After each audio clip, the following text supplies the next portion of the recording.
Okay, let's go to out number one. Into the 1-2-3 inning. Midseason awards. So, um, you kind of wanted to approach this as like who we think is going to win the awards, at the end of the year, not if the season ended today, who would win the awards.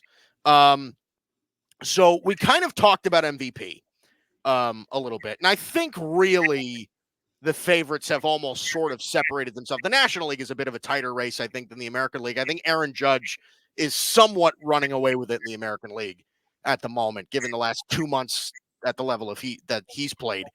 In the National League, I guess it's Otani and Ozuna and whoever else. But let's talk about Cy Young here.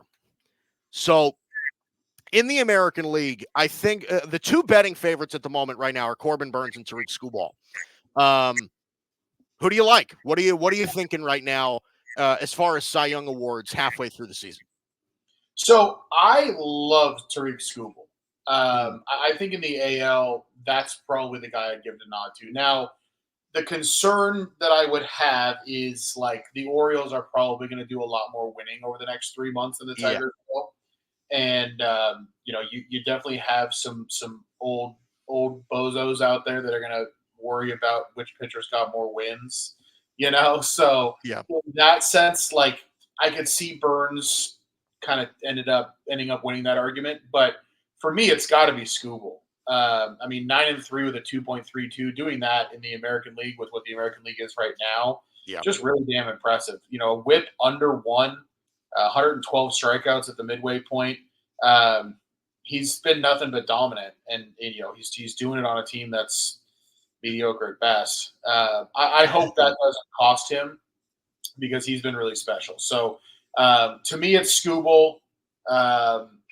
As far as like other pitchers that I think could get involved, obviously Corbin Burnes is one of them, but like Garrett Crochet to me is an interesting one to discuss as well, because Garrett Crochet, like in terms of like the actual stuff that he brings to the table, it's obviously absurd. And he's putting up great numbers while pitching for the worst team in baseball. He's going to get traded. And so when Garrett Crochet is a Padre here in a few weeks, like those numbers are all of a sudden, people are going to start paying attention to him. And he's going to move into a new league. So, I mean, Garrett Crochet. When he's a Padre. Obviously, then he'd be in the NL discussion, right? But like, if he stays in the NL, I like him. If he goes into the NL, I think he could be a dark horse. I mean, Mike, like, let's be honest, right? He's going to be a Padre. Like, I'm right. he's gonna be a Padre. Let's just be the top guy in the market at every position is just destined to be a San Diego Padre. And they'll overpay, and they'll put themselves in a position where Mackenzie Gore, C.J. Abrams, and James Wood are out there for Washington, while Juan Soto plays for the Yankees. That's right. See, there you go. Look, I think like so. Here's what I'm looking at right now, and it's really like Garrett Crochet is seemingly he's got the fourth best odds to win the American League Cy Young at the moment. It's Garrett Crochet. He's behind Tariq Skubal. He's behind Corbin Burnes, and he's behind Tanner Houck, who has had a great season for the Boston Red Sox. You bring up a good point about Corbin Burnes and how the voters might view him from like a win perspective. I think here's the thing. I think for that reason, Corbin Burnes and Tariq Skubal statistically are pretty close, right? Like Skubal has him in strikeouts. The record is the same. Innings pitched. Skubal has one less game under his belt at this point. He's got less walks. They're very, very similar statistically. If the Orioles are the number one seed in the American League and the Tigers don't make the playoffs and they're statistically close, I kind of think that they'll edge Burnes. Like that's just kind of how I feel about it. And I think like the favorite right now, I agree with you. I think should probably be Scooble, but I also think that like they're so close. Like Corbin Burns' ERA is slightly better, but they're so statistically similar that it's like I said, if the Orioles are up here and the Tigers are down here, or they're somewhere in the middle of the American League, they missed the playoffs by 2.5 games or whatever the hell. Like I just think they're going to edge Burns because he's playing for the playoff team, and that might be it. Like, is that valid or is that not like a thing if they're statistically close here? That's totally a thing. That's totally a thing. Yeah, no, that's exactly what I was talking about. I mean, that's the thing because it's not just Burns pitching for a playoff team; it's also the wins that he'll rack up for his record once they get down the stretch. So yeah, I mean, I wish that mattered less, but it definitely does matter. Yeah. So yeah, I would say if I were to pick somebody right now, my prediction would probably be Burns. I would probably go Burns. Fair enough. Yeah. I don't think you're going wrong there at all. So and as unfortunate as it is, I think my boy has kind of fallen out of the race after he's had 2 really bad starts in a row, and I think that ship may have sailed unless he like dominates for the next 2 months. Also, I think Luis Gil is probably dropped out. It's a shame, it really is, but I think that's kind of where we're at now. I hate to say it. I did ask. I did warn you to pump the brakes on the Cy Young talk 3-4 weeks ago because he's a rookie, man. This stuff happens. He'll be okay. Yeah, I know. I was expecting that too. I was expecting you to say something like that as well. So I was expecting a little "I told you so." I was hoping maybe I would dodge it, but I guess we listen. When we start getting into our preseason predictions, I got a few that were way off, so you'll have your chance. Yeah, see, I can throw it right back at you. All right, so let's talk about the National League here. So right now, the betting favorites look to be, and I got to give you kudos on this one. Zach Wheeler and Ranger Suarez, teammates, really at the top of the list here for the National League. Tyler Glasnow is third on that list. Again, consensus. And then after that, you're getting 3 straight Braves led by Chris Sale, who you talked about in the preseason as like, don't sleep on Chris Sale. It's Chris Sale, Max Fried, and Ronaldo Lopez, who have all been outstanding. So where do you see the National League going right now? What do you think happens at the end of the year? To me, it's got to be Glasnow as the favorite. For reasons that are somewhat similar to what we talked about with Burns. But part of it with Glasnow is like, I think, he hasn't at times this season, his record, for example, right? I mean, don't get me wrong. He's been great, but like sometimes it hasn't gotten as much attention. Like he's sitting there at 8-5. And at one point he lost like 4 decisions in a row because he went a month without getting a single run of support behind him. Yeah. And just like playing the numbers with him and that lineup, like that's going to change. But the reason I like it with Glasnow is he's got the sexiness factor with all the strikeouts, right? He still has the whip under 1.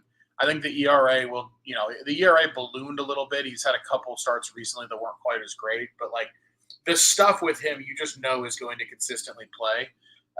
And so maybe I'm a little bit of a homer, but Glasnow is going to be pitching with a great lineup behind him, giving him better support as the season goes along.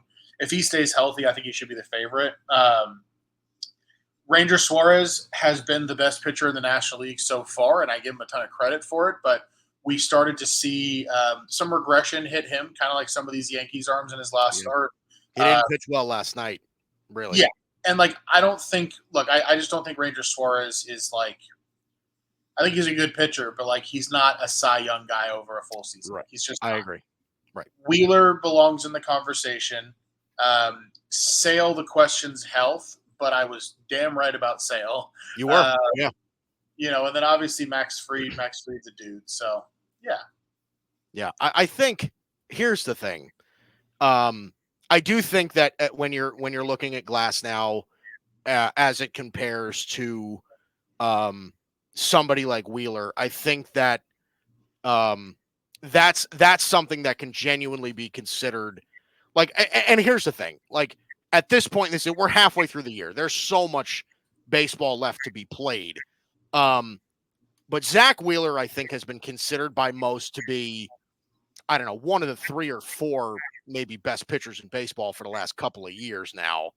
And he's yet to win a Cy Young.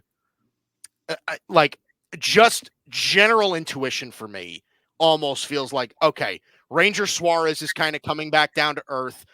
Tyler Glass now has an ERA that still is hovering at about 3.2-ish, right? I just feel like Zach Wheeler is the front runner now, and I think if he just if just what he does is continue at his current pace, I think he'll probably end up winning the award just almost by default, right? Because what Glass now has on him now is strikeouts 100%, but ERA, Zach Wheeler's a legit half point better than Glass now at this point, and they have the same amount of starts, so there is something to be said about that. And I also think, like, we talk a lot about media perceptions of players and, how they kind of like to make stories out of stuff. We see it all the time in sports, it seems like, where, maybe they don't pick the clear, I shouldn't say clear cut, but maybe they don't click, they don't pick the most deserving guy, but they'll pick a guy that's close that creates the better story. I kind of think that Zach Wheeler is more of the guy that's like, all right, he's been great for a while. It's his turn to kind of get it. I don't know. I don't know that that's, I just kind of get that gut feeling that Wheeler's gonna grab it. So gut feelings are gut feelings, right? They can't be argued with because they're feelings. That being said, I don't agree with you on the narrative portion of it. Like, Glasnow's never won one either. Right. Yeah. And Glasnow's in the big glamorous market in LA. So, to me, the narrative is I don't think the narrative is going to affect the race if it comes down to those two. But I think part of it for me is Glasnow pitches in a much better pitching environment. And will pitch in that, especially as the summer goes along, right? Like the hot months in Philly, the ball flies out of that ball. Right. Half a run in ERA is not as big of a gap as it sounds like. So, especially when Glasnow's got, a 24 strikeout lead on him, he's got the better whip. I think right now, I give the edge to Glasnow partially because he's pitching at Dodger Stadium the rest of the year. The other thing, though, that I think we have to talk about with the Phillies in general, I want to walk you through their schedule for the next 6 weeks. And this is part of why, I'm not saying sell the Phillies. The Phillies are very good. But if there was a time to shed a little bit of Phillies stock, this is what they have coming up. At Wrigley against the Cubs, at Atlanta, home against the Dodgers. Okay? Then you get Oakland and Pittsburgh. Then it's at Minnesota. Then you host Cleveland, who I'm willing to admit might be good. And then you host the Yankees. And then you go to Seattle. And then you go to LA. And then you go to Arizona. And oh, by the way, they have 3 more series left with the Braves. Yeah. I'm not saying that they're going to fall apart, right? But we talked a lot early this season about how April and May for Philly was so light. And now I think this is where it's okay, now I really need you to prove it to me. Can you go through a month that takes you, over the next month and change, you're going to play 2 series against the Dodgers. You're going to play a series in Atlanta. You're going to play a series against the Yankees. This is where they can show me something. You know what I mean? And so it's a little bit of a tangent, but the reason I go on that tangent is I just like what's ahead for Glasnow better. But no, I mean, look, would I be surprised if Wheeler won the award? No, not at all. Yeah. No, right. No, and I don't think you're wrong about Glasnow either. I mean, it's definitely you make a very, very fair point. And we've been kind of talking about it all year about Glasnow's been healthy. What it seems like is the first time in his career where he's actually fully healthy, and he looks like a stud. He's striking out guys. I mean, when he played for Tampa Bay, he was a Yankee killer. I hated facing him every year. thank goodness the Yankees at least got a little bit of a piece of him when the Dodgers came over. But yeah, certainly Chris Sale is firmly in this conversation. I think, like, Yes. that's a very this could be a very interesting story if he comes back and like he's ripping a 2.79 ERA right now, 118 strikeouts, fielding independent pitching. He's leading baseball 2.32. And I'm not saying that that's like a super deciding factor, but he leads the National League in WHIP. He Yeah. leads the National League in wins. He's firmly in this conversation, dude. Like I'm telling you, I got to give you a lot of props on that. That was a good call. And he was what, 50-1 preseason. I think he was. And I think my exact words around it were, I'm like, this is Chris Sale, man. Like, if he's healthy and he's Chris Sale moving over to the National League, this is what it looks like. I mean, the guy, look, I mean, at this point, he's a wily vet, right? Like, the stuff's not quite the same as what it was, but there's some Randy Johnson to it where it's like, I don't care if he's 45. That's not a comfortable at bat. Yeah, right. It never will be. Yeah, and I think that was the pushback on a lot of people was they were saying, like, listen, this is a 35-year-old Chris Sale who's spent the last half decade hurt, back and forth. And when he was back, he wasn't the Chris Sale that we knew. I mean, for all we knew, Chris Sale was washed. And now, you know what I mean? And now he comes, of course, he goes to Atlanta, of all places, and starts dominating again, because where else would he go and dominate? But, so interesting stuff there. So let's talk about Rookie of the Year. Because I think the Rookie of the Year, especially in the National League, okay, the Rookie of the Year conversation in the National League, I think, is so unbelievably interesting because we kind of went into it thinking, okay, it's virtually Yamamoto or bust. Yamamoto, I don't really think is in the conversation anymore, unfortunately, because of the injury, right? Right. We're kind of looking at it as you're getting a number with a minus in front of it for Paul Skeens at virtually every platform. I mean, I'm not saying that that's crazy, but when I'd be lying if I said when I looked up the betting favorites now, I was stunned to see Skeens at the top of the list. I still thought it would be Imanaga. But what do you think? I looked at the players before looking at the betting odds. Yeah. And when I looked at the players, what's interesting about, well, first of all, I want to start with one general thought. I think both Rookie of the Years are going to be won by pitchers this year. Which I don't know like when that last happened, but in the NL, I was expecting to see Shota Imanaga still at the top. Yeah. And Skeens like kind of right there with him. Yeah. And I was ready to come on and say, well, my pick is probably Skeens. But if you were to ask me to give out that award at this point in the season, like, and you might think I'm a home. The answer is Gavin Stone. Like, it just is. He's 9-2 with a 2.73. Like, he's been dominant. Yeah. Because Gavin Stone is, I would say he's probably top 7 in the NL right now for Cy Young. Yeah, he's plus 3,500 right now on DraftKings. Absurd. Like, I just think, look, if he's still behind Yamamoto, by the way, I'll say that.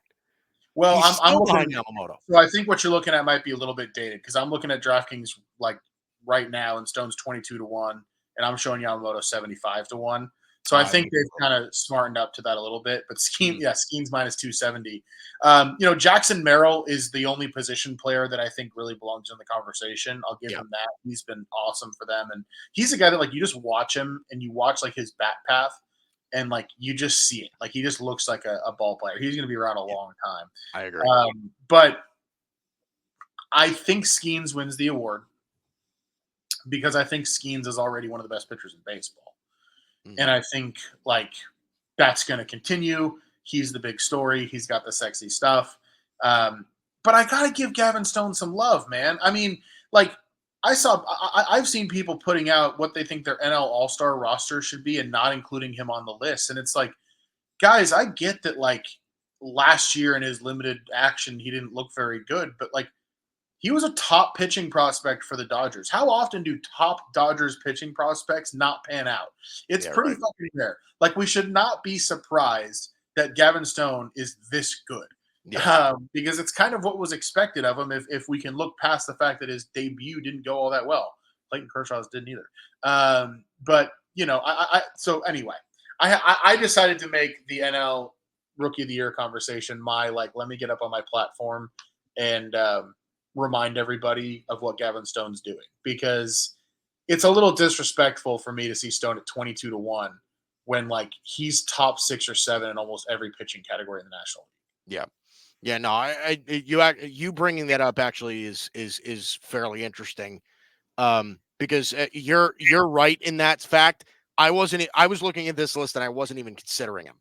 Like that's and I think that's the mindset of a lot of people now, is like Gavin Stone is often forgotten in that conversation because what we've seen from Paul Skeens, what we've seen from Shota Imanaga, especially early on in the season, was so eye-popping, and that Gavin Stone was almost hidden by how good the Dodgers are, right? He was hidden behind Yamamoto and everything that was going on with Ohtani and everything. Like, at least that's how I kind of perceive it now. I mean, it's almost like Gavin Stone gets forgotten about when it comes to a national conversation. Um, and Dodger fans really are the only ones kind of paying attention to say, like, this Which guy's kind of dominating since, this year he's been kind of great. well, which is it's amazing because it's not like he's playing in Cleveland or No, Seattle. You know what I mean? Like, right. you don't usually see that. Like Gavin Stone in May, 3-1 with a 1.97. Gavin Stone in June, 4-0 with a 1.97. He put up exactly a 1.97 ERA in each month. Mm-hmm. Over those 2 months combined, 52 strikeouts, 13 walks. I mean, he's been great. Yes. So Yeah. I just want to show him a little bit of love, because the other thing too is like if you look at these starts, I mean, you've got at the Yankees mixed in there, you got a trip to Coors Field mixed in there, you got the Diamondbacks, the Braves, at the Mets. Like I'm not saying that like that's not like a murderer's row, but there's like it's not like his starts are all lining up to be at home against the Marlins. No, you're right. And listen, we all know what the Yankees are. We all know what the Braves are. Obviously, the Rockies in Colorado, pitching at elevation is always tough, no matter how bad the Rockies seem to be. And with the Mets playing, we like to crap on the Mets a lot because it's fun. But the way the Mets are playing, like that's a legit start. Like that's a legit quality start against a quality baseball team at the moment. So, 100% right on there. Yeah, and I'm with you. Just to almost speed through it. I think Paul Skeens is going to end up winning the award. I do. And Yeah. he's just so like Skeens, and we talked about this when we talked about Skeens, however long ago it was. It was maybe a month ago or something, or maybe even more. Paul Skeens looks like Ohtani and Judge. Like he just like, and if you understand what I'm saying, that he just looks different, right? Totally. He's just like obviously the velocity is there and the stuff is there and all that stuff. And partially that's part of the reason why I'm picking the guy who I'm picking in the American League. And it's not to the same degree as Paul Skeens, but I think just as far as like what I can see going forward, I don't know that I'm not picking Mason Miller in the American League. As much as it pains me to not pick Luis Heel, right? I think I can buy Mason Miller being more consistent throughout the rest of the year than Luis Heel. And I love, believe you know how much I love Luis Heel. Even through his bad starts, I love Luis Heel. Mason Miller, I think by the beginning of next year, is a top 2 or 3 closer in baseball, and he might already be one. Like that's kind of where I see that. I think if you consider that, I think Mason Miller's the guy. That's me. So I don't I'm not going to throw any cold water at all on the Mason Miller hype Hmm. because he has been that good. Um, I think Mason Miller is deserving of it. I just think that like there's zero chance that a dude in Oakland Yeah, you think so? wins it. And like maybe I don't know, maybe that's the wrong attitude to have about it, but like Mhm. it's just not going to happen. Um, I think right now I'd probably still lean to Luis Hill just because Okay. I think that starts like is not enough for me to totally come off that wagon.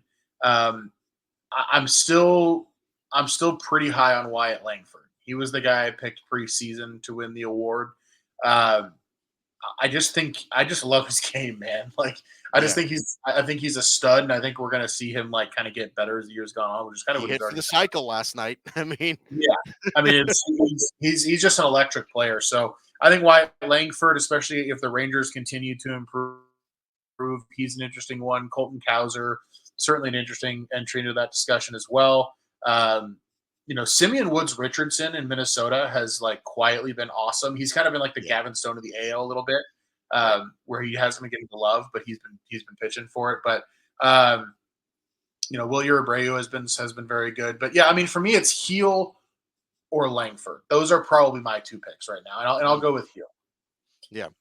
Well, I mean, it makes me feel good. I mean, look, like Luis Seal, I think, you know, if he can continue pitching at a pace where, like, maybe he's not dominating like he was in May, but he's not, you know, awful like he was the last 2 weeks. Like, if he just kind of settles in somewhere in the middle there, I think it would be pretty hard to argue that it's not him.